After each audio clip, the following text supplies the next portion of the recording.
បាទសួស្តីបងប្អូនទាំងអស់គ្នានៅក្នុងថ្ងៃនេះខ្ញុំនឹងបង្ហាញពីការប្រើប្រាស់នៅ preposition ចំនួន3បាទ to at ហើយនិង from បាទដែលប្រើប្រាស់ជាមួយនឹងទីកន្លែងបាទជាមួយនឹង place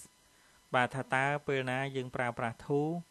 ហើយពេលណាយើងប្រើប្រាស់ at ហើយពេលណាយើងប្រើប្រាស់ from បាទតើតើនឹងការប្រើប្រាស់ពីទីកន្លែងបាទឧទាហរណ៍ថាយើងចេញពីកន្លែងណាមួយទៅកន្លែងណាមួយបាទអញ្ចឹងយើងត្រូវប្រើ preposition ទាំង3នេះឯងតើតើនឹងការប្រើប្រាស់ជាមួយនឹងទីកន្លែងនៅពេលដែលយើងចាក់ចេញឬមួយក៏ត្រឡប់មកវិញ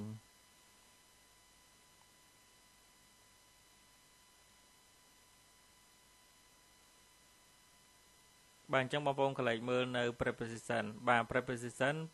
បើសិនជាប្រែតាមភាសាខ្មែរយើងហៅថាអយតនិបាតបាទនៅក្នុងនេះគឺខ្ញុំលើកចំនួន3មកគឺ to at ហើយនិង from បាទដែលប្រើប្រាស់ជាមួយនឹងទីកន្លែងនៅពេលដែលយើងចាក់ចេញពីកន្លែងណាមួយឬមកពីកន្លែងណាឬមួយក៏នៅកន្លែងណាគឺយើងប្រើប្រាស់ preposition ទាំង3នេះឯងអញ្ចឹងបងប្អូនមើលនៅឧទាហរណ៍ប្រយោគខាងក្រោម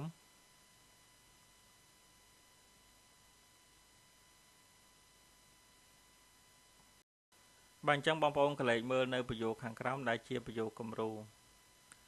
I walk to Dara house ខ្ញុំដើរទៅផ្ទះតារាបាទ I គឺយើងប្រើថាខ្ញុំដើរតួជាប្រធានណា walk ជាកិរិយាសព្ទប្រែថាដើរបាទបើសិនជាកិរិយាសព្ទដើមគឺអត់មាន ed ទេតែដោយសារតែសេនៅក្នុងទម្រង់ past tense គឺយើងថែម ed បាទ to គឺជា preposition បាទហៅថាអយតនិបាតនេះ to របស់យើងបាទតារាហៅប្រែថាផ្ទះរបស់តារាបាទយើងប្រើទម្រង់ possessive case បាទអញ្ចឹងបងប្អូនឃើញថាពេលដែលយើងធ្វើដំណើរទៅកន្លែងណាមួយគឺយើងប្រើ preposition to នេះបងប្អូនមើលកន្លែងរូបដែលជាតំណាងឧទាហរណ៍នេះអញ្ចឹងមានន័យថាសញ្ញាព្រួយហ្នឹងគឺមានន័យថាយើងធ្វើដំណើរទៅកាន់ destination ណាមួយហើយទៅទីតាំងណាមួយគឺនេះ x នេះតំណាងឲ្យទីតាំងដែលយើងត្រូវទៅអញ្ចឹងមានន័យយើងធ្វើដំណើរទៅកន្លែងណាមួយហ្នឹងគឺយើងប្រើ to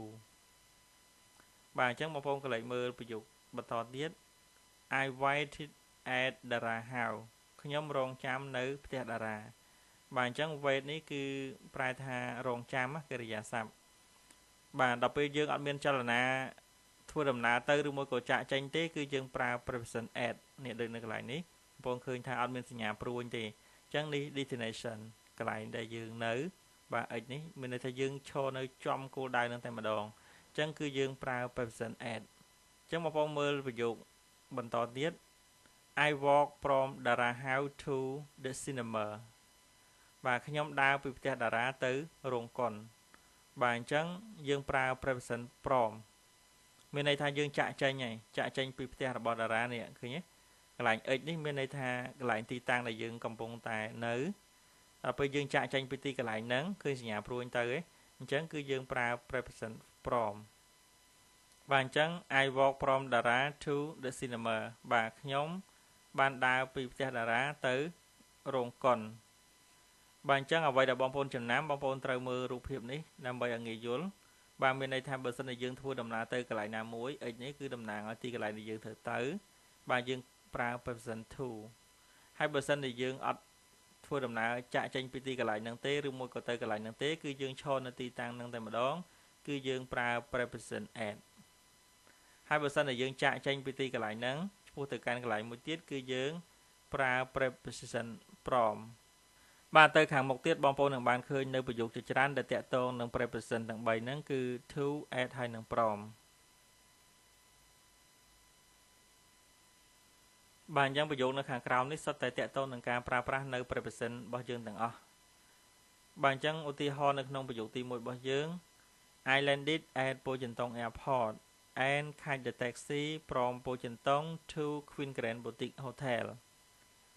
ខ្ញុំបានចុះចតនៅឯពលានយន្តហោះពោធិ៍តុងហើយហៅតាក់ស៊ីពីពោធិ៍តុងទៅកាន់សន្តាគារ Queen Grand Boutique បាទអញ្ចឹងខ្ញុំ highlight ពណ៌លឿងនេះពាក្យដែលខ្ញុំ highlight ពណ៌លឿងហ្នឹងគឺជាកិរិយាសព្ទណាបាទអញ្ចឹង land នេះគឺប្រែថាចុះចតបាទយើងចុះចតយន្តហោះហ្នឹង at ពោធិ៍តុង airport នៅឯពលានយន្តហោះពោធិ៍តុង airport នេះពលានយន្តហោះបាទពោធិ៍តុងនេះគឺឈ្មោះពលានហោះរបស់យើងបាទឈ្មោះពោធិ៍តុង and ហើយ catch បាទខាច់នេះមានន័យថាហៅតាក់ស៊ីមកជិះរងចាំចាប់តាក់ស៊ីនឹងយកមកជិះហៅថា catch the taxi ព្រមពោជិនតុងបាទពីពោជិនតុងពីកន្លែងលៀនហោះហ្នឹង to បាទ to ទៅ Queen Grand Boutique Hotel បាទសន្តាគារ Queen Grand Boutique បាទសន្តាគារហ្នឹងគឺឈ្មោះ Queen Grand Boutique បាទអញ្ចឹងបងប្អូនឃើញថានៅពេលដែលយើងចុះចតបាទចុះចតមានន័យថាយើងមកដល់កន្លែងហ្នឹងហើយចុះយន្តហោះសំមកអញ្ចឹងយើងអត់កម្រើកទៅណាទៀតទេអញ្ចឹងគឺ preposition ហ្នឹងគឺ at នេះគឺយើងមកដល់គោលដៅហ្នឹងហ្មងមកដល់កន្លែងហ្នឹងតែម្ដងបាទ and catch the taxi ព្រមហើយចាប់តាក់ស៊ីពីពលានយន្តហោះ to Queen Grand Boutique Hotel បាទទៅកាន់សន្តាគារ Queen Grand Boutique បាទអញ្ចឹងនៅពេលដែលយើងធ្វើដំណើរទៅគឺយើងប្រើ to ទៅដល់គោលដៅរបស់យើងនេះ x នេះគឺតំណាងឲ្យទីកន្លែងយើងទៅគឺទៅ Queen Grand Boutique Hotel បាទអញ្ចឹងគឺយើងប្រើ preposition to ណាបងប្អូនកន្លែងមើលប្រយោគទី2ជាបន្តទៀត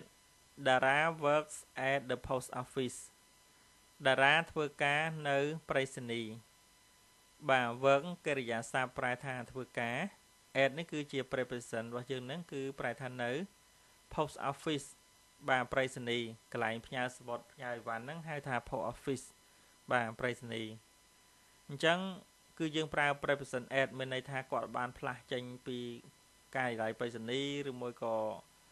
ធ្វើដំណើរទៅកន្លែងណាទេគឺនៅកន្លែងហ្នឹងតែម្ដងធ្វើការអញ្ចឹងយើងប្រើ preposition at បាទ at the post office បាទបងប្អូនមើលប្រយោគទី3ជាបន្តទៀត We arrived at the station has an hour late ពួកយើងបានមកដល់នៅស្ថានីយ៍យឺតកន្លះម៉ោងបាទអញ្ចឹង arrive ជាកិរិយាសព្ទប្រែថាមកដល់ហើយបន្ទាប់មកគឺយើងប្រើ preposition at បាទ station នេះគឺប្រែថាស្ថានីយ៍ half an hour កន្លះម៉ោងបាទ late នេះគឺយឺតអញ្ចឹងគឺ half an hour late យឺតកន្លះម៉ោងបាទអញ្ចឹងគឺគាត់មកដល់ទីតាំងហ្នឹងតែម្ដងអញ្ចឹងគឺយើងប្រើ preposition at បាទមានន័យថានៅដល់ទីតាំងហ្នឹងតែម្ដងគឺអត់មានធ្វើដំណើរទៅឬមួយក៏ចាក់ចេញទេ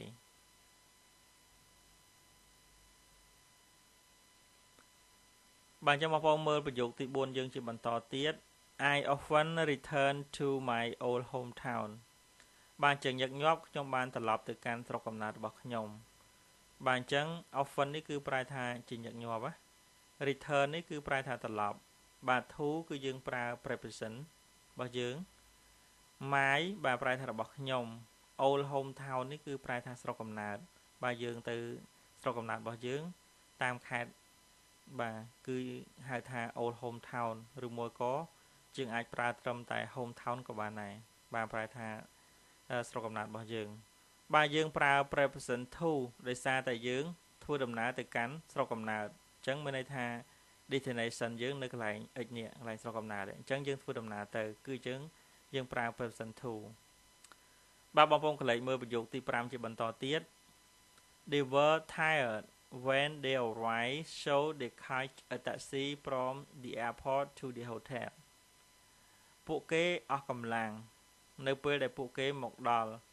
ដូច្នេះហើយពួកគេក៏ហៅតាក់ស៊ីពីពលានយន្តហោះទៅកាន់សន្តាគារបាទ day នេះគឺពួកគេ tired នេះគឺប្រែថាអស់កម្លាំងហត់ឬមួយក៏នឿយបាទយើងប្រើជាមួយ to be were tired បាទប្រើអស់កម្លាំងឬមួយក៏ហត់ឬមួយក៏នឿយ when នៅពេលដែលបាទ day នេះគឺពួកគេ arrive ប្រែថាមកដល់ so ដូច្នេះហើយ day នេះគឺពួកគេ catch a taxi បាទហៅតាក់ស៊ី from the airport បាទពីពលានយន្តហោះ airport នេះពលានយន្តហោះ to the hotel បាទទៅកាន់សន្តាគារបាទ hotel នេះគឺសន្តាគារបាទអញ្ចឹងបងប្អូនកន្លែងមើលនៅ preposition របស់យើងបាទអញ្ចឹងមានន័យថាគាត់ហៅតាក់ស៊ីហ្នឹងពីបាទព្រមនេះពី airport ពីពលានយន្តហោះបាទទៅកាន់កន្លែងណា destination របស់គាត់បាទទៅកាន់សន្តាគារនេះទៅធ្វើដំណើរទៅកាន់សន្តាគារនៅគោលដៅរបស់គាត់ឡើងនេះអញ្ចឹងគឺយើងប្រើ preposition to នៅកន្លែងនេះបាទបងប្អូនកន្លែងមើលប្រយោគទី6យើងជាបន្តទៀត Can you come to our party តើអ្នកអាចមកពិធីជប់លៀងរបស់ពួកយើងបានទេបាទ come នេះគឺប្រែថាមក can នេះគឺប្រែថាអាចយើងប្រើជាប្រយោគសំណួរលើកដាក់នៅខាងដើមប្រយោគ បាទ you គឺប្រែថាអ្នក our របស់ពួកយើង party បាទពិធីជប់លៀងបាទមើលប្រយោគទី7ជាបន្តទៀត Sok brought his daughter to work with him yesterday Sok បាននាំយកនៅប្អូនស្រីរបស់គាត់ទៅធ្វើការជាមួយគាត់កាលពីម្សិលមិញបាទអញ្ចឹង brought នេះប្រែថានាំយកមកពីកិរិយាសព្ទ bring ណាដល់ពេលអតីតកាលរបស់ bring គឺ brought បាទ daughter នេះគឺប្អូនស្រី he គឺរបស់គាត់បាទ to work to គឺជា preposition ណា work គឺធ្វើការ with ជាមួយ him បាទគាត់ yesterday កាលពីម្សិលមិញបាទអញ្ចឹងគឺយើងប្រើ preposition to មានន័យទៅធ្វើការអញ្ចឹងគឺធ្វើដំណើរទៅកន្លែងធ្វើការនឹងឯងបាទអញ្ចឹងកន្លែងមើលប្រយោគទី8យើងជាបន្តទៀត We landed at Siem Reap Airport at 6 o'clock in the morning បាទពួកយើងបានចុះចតនៅពលានយន្តហោះសៀមរាបនៅម៉ោង6ពេលព្រឹកបាទ land នេះជាកិរិយាសព្ទប្រែថាចុះចតណាចុះចតពលានយន្តហោះហ្នឹងបាទ at គឺជា preposition សៀមរាប airport បាទពលានយន្តហោះសៀមរាប airport នេះគឺពលានយន្តហោះ at 6 o'clock នៅម៉ោង6 in the morning នៅពេលព្រឹកបាទអញ្ចឹងគឺយើងប្រើ preposition at មានន័យថាយើងចុះមកដល់ទិសដៅហ្នឹងទីកន្លែងហ្នឹងនេះមកដល់កន្លែងហ្នឹងតែម្ដងអញ្ចឹងយើងអត់ធ្វើដំណើរចេញពីហ្នឹងទៅទៀតទេអញ្ចឹងគឺយើងប្រើ preposition at បាទយើងចូលដល់ប្រយោគទី9 How did you get here តើអ្នកមកទីនេះដោយមធ្យោបាយណាបាទដល់ពេលគាត់ឆ្លើយវិញ I catch the train and walk from the station បាទខ្ញុំចាំជិះរទេះភ្លើងហើយបានដើរពីស្ថានីយ៍បាទស្ថានីយ៍រទេះភ្លើងហ្នឹងបាទអញ្ចឹង How did you get here នេះដូចជា expression អញ្ចឹងបាទបងប្អូនត្រូវចាំតើអ្នកមកទីនេះដោយមធ្យោបាយណា I catch the train ខ្ញុំរងចាំជិះរទេះភ្លើង and walk from the station ហើយដើរពីស្ថានីយ៍